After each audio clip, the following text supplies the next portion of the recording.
Hello everyone, welcome to my channel SSC with Prinkle. In this video, I am going to share the complete step-by-step process of SSC CPO Medical 2023. Before that, let me introduce myself. My name is Prinkle Badhana and I am selected as a sub-inspector through SSC CPO 2022. So, let's get started. जो भी points होंगे मैंने लिख लिए हैं.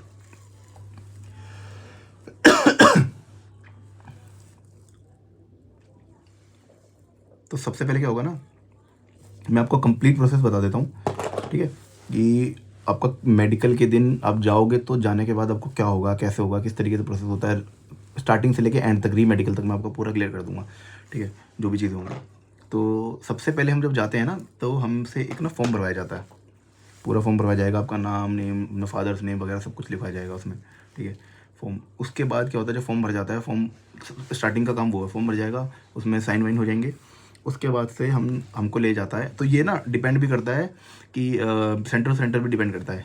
तो किसी जो मेरे साथ हुआ था, जैसे ऐसा भी हो सकता है कि जो प्रोसेस मेरे सेंटर पे 2 दिन में हुआ था, आपके सेंटर पे 1 दिन में हो जाए, ठीक है, और वाइस वर्सा। तो सबसे पहले क्या होगा कि आपका ब्लड टेस्ट लिया जाएगा।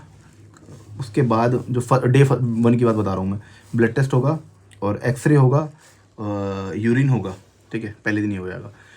तो ऐसा भी हो सकता है कि जो मैं आगे का प्रोसेस बता रहा हूँ वो सेम डे पे हो जाए, क्योंकि मेरे सेंटर पे सेम डे हो गया था, किसी सेंटर पे 2 दिन में होता है काम। तो ब्लड टेस्ट हो गया, एक्सरे हो गया, यूरिन हो गया, ये आपके सैंपल ले लिए जाएंगे, और तब तक जब तक ये सैंपल शाम तक आएंगे, ठीक है, इनकी रिपोर्ट आएगी, तब तक आपका बाकी का प्रोसेस होता रहेगा पूरा।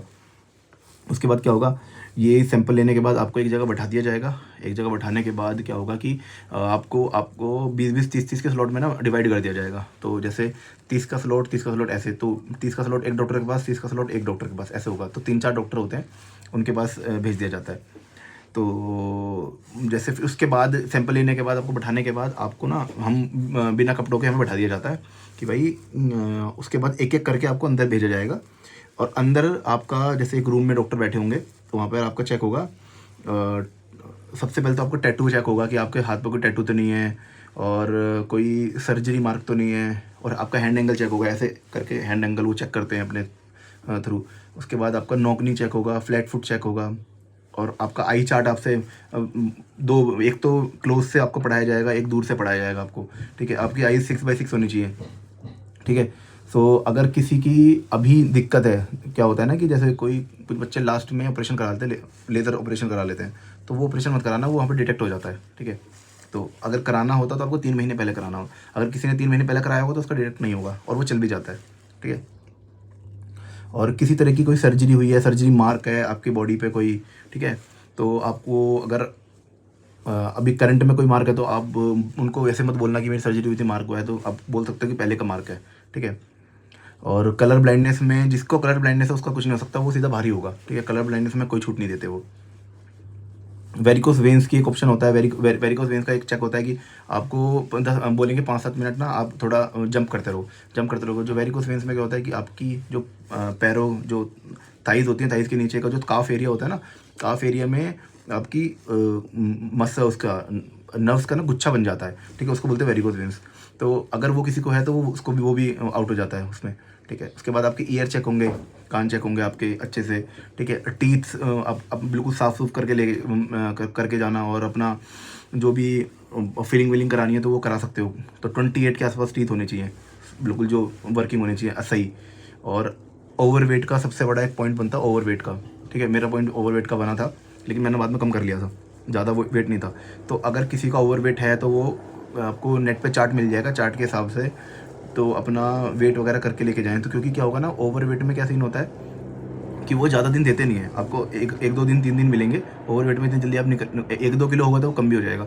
अगर किसी का 1-2 किलो वजन होगा, और लास्ट अगर किसी का ज़्यादा वजन है और वो काफ़ी हद तक कम कर चुका है, 1-2 किलो का अगर फ़र्क आ रहा है, तो ना एक मेडिसिन आती है लेसिक करके, ठीक है। तो मैं रिकमेंड नहीं कर रहा, आप अपने डॉक्टर से पूछ के ले सकते हो। एक लेसिक मेरे फ्रेंड ने ली थी, लेसिक मेडिसिन आती है।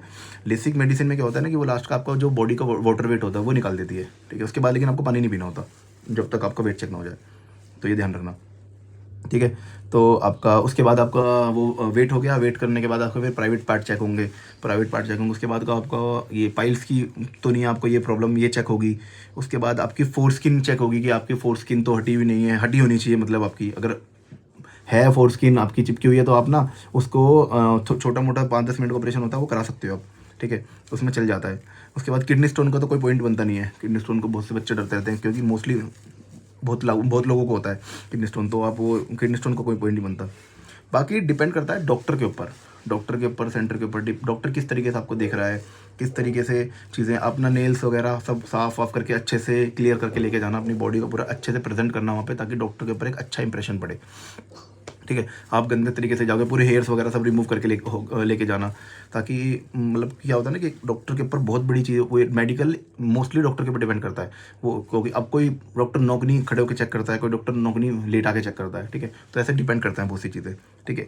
उसके बाद ये सारी चीज़ें चेक हो जाएंगी। इसके बाद आपको वो बताएंगे नहीं आप किस चीज़ में क्लियर हो, किस चीज़ में नहीं हो, आपसे पूछेंगे, आपको टेस्ट करेंगे, वो लिखते रहेंगे वहीं पे, आपको कुछ पता नहीं चलेगा आप क्लियर हो रहे नहीं हो रहे। बाद में शाम को रिजल्ट आता है अनफिट और फिट का।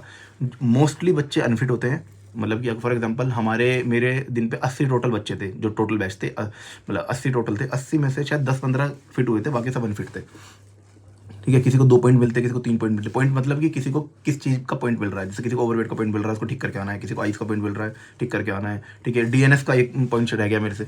डीएनएस होता है कि जैसे किसी को एक से यहाँ से सांस आ रही है, यहाँ से नहीं आ रही, तो उस चीज़ को भी चेक करा के लेके जाना अपना, ठीक है, एंटी डॉक्टर के पास जाके। दूसरी चीज़, जिसका क्लियर हो गया वो तो उसी दिन क्लियर होगा, उसको दोबारा नहीं आना। मोस्टली बच्चों को रीमेडिकल मिलता है। रीमेडिकल में क्या है, रीमेडिकल में आपको क्या करना पड़ेगा ना कि वो ना एक डेट दे देंगे कि भाई इस दिन आना है आपको। तो रीमेडिकल में एटलीस्ट मान के चलो आपका 6 से 7 दिन जाते जाते हैं, ठीक है। मेरे 10 दिन गए थे पूरे। सिर्फ एक बार वेट चेक होना था, उस 5 मिनट की प्रोसेस के लिए ही मुझे डेली जाना होता था, डेली बैठना होता था, डेली वापस आना होता था, तो कुछ नहीं करता था मैं वहाँ पे, ठीक है। इस तरीके से प्रोसेस होता, तो मेरा वो बाकी सेंटर डिपेंड करता है। तो आपको क्या करना है ना, उसमें डॉक्टर पे डिपेंड करता है। दूसरी चीज़ क्या है कि आपको 6-7 दिन जाएंगे। तो आपको करना क्या होगा, जो भी आपको पॉइंट मिला है, जैसे फॉर एग्जांपल आपका आइस का पॉइंट मिला है, तो आप आइस के लिए सर ड्रॉप वगैरह डाल सकते हो और ब्लैक चश्मा वगैरह पहन के रख सकते हो, ताकि क्या होता है बहुत सी बार बच्चों के 6/6 होती है, लेकिन वो नर्वसनेस की वजह से नहीं पढ़ पाते, और थोड़ा सा क्या बोलते हैं कि बाकी ये सेंटर पे डिपेंड करता है, वो कोई सेंटर पास से पढ़वा देता है, कोई दूर से, तो ये थोड़ा सा लक पे डिपेंड भी करता है मेडिकल, ठीक है। बाकी ये चीज़ें हो जाता है। बाकी जो बिल्कुल फिट है, जिसको कोई प्रॉब्लम नहीं है, उसका हो ही जाएगा मोर और लेस, ठीक है, एंड में जाके। बाकी सबसे एक मेन पॉइंट है ओवरवेट का। ओवरवेट अपना भाई क्लियर करके लेके जाना, अपना वजन वगैरह थोड़ा सा, क्योंकि मेरे साथ दिक्कत आई थी ओवरवेट में, तो मुझे काफ़ी प्रॉब्लम हुई थी वेट करने में, लाके भूखा बिल्कुल, पानी भी छोड़ना पड़ा था मुझे एंड में, तो इस वजह से थोड़ा सा देख लेना। और बाकी तो कोई पॉइंट है नहीं। बाकी कोई पॉइंट होगा तो मेरे से छूट गया हो तो आप कमेंट कर देना, और वीडियो अच्छी लगी हो तो लाइक कर देना, शेयर कर देना और सपोर्ट कर देना, बस।